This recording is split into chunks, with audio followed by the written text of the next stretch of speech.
కూటమి ప్రభుత్వంలో రాయచోటి పట్టణం వేగంగా అభివృద్ధి చెందుతోందని మంత్రి రాంప్రసాద్ రెడ్డి అన్నారు.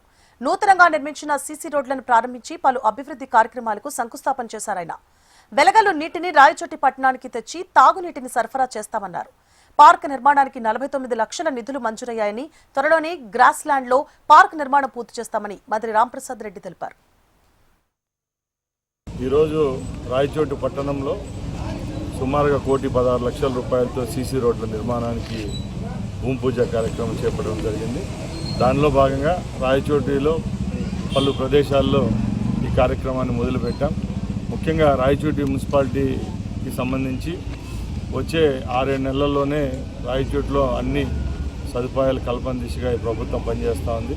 దానిలో భాగంగానే రాయచోటి పట్టణానికి 2వ విడత వెలుగులు నీళ్ళు తీసుకొచ్చేదానికి కూడా ఈరోజు కార్యాచరణ జరుగుతూ ఉంది. పార్కు నిర్మాణాని కోసం ముఖ్యంగా ఎస్ఎన్ కాలనీకి సంబంధించి గ్రాస్ ల్యాండ్కు ఇప్పుడే 49 లక్షల రూపాయలు శాంక్షన్ కావడం జరిగింది. దానికి కూడా నిన్న బోర్డు వేసి అలాగే వచ్చే 2-3 నెలల్లోనే పార్క్ నిర్మాణం కూడా చేపడతాం.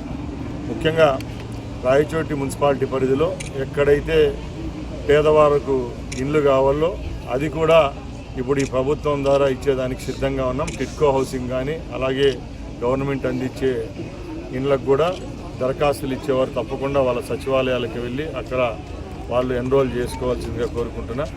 ముఖ్యంగా రాయచోటిలో ఎప్పటి నుంచో పీడిస్తున్న సిమెంట్ రోడ్లు, డ్రైనేజీలు తప్పకుండా వచ్చే సంవత్సరంలోనే అన్నీ పూర్తి చేస్తాం.